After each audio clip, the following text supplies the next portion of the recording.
This video will show you how to operate your standard scooter from Scootaround. Start by sitting down on the scooter.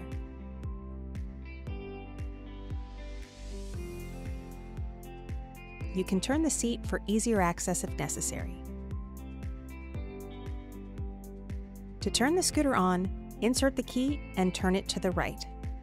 The gauge will move from red to green.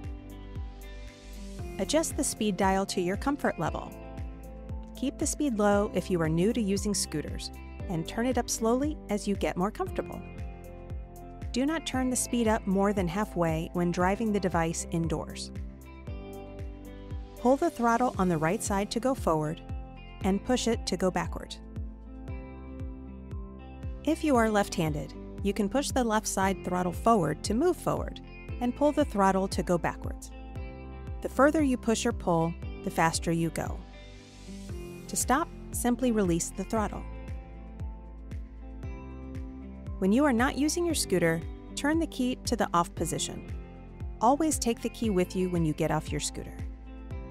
To charge your scooter, remove the key from the unit and plug the charger into a wall outlet. Then, plug the other end of the cord into the charger port, which is located on the tiller below the controls. Verify that all lights are lit on your charger. If not, check the wall outlet connection and scooter charger port to ensure everything is plugged in properly. Please charge your scooter overnight for 6 to 7 hours if possible. When the scooter is fully charged, the light on the charger will turn green. In order for your scooter to operate, you must remove the charger from the scooter. Be sure to always take the charger with you in case the battery gets low.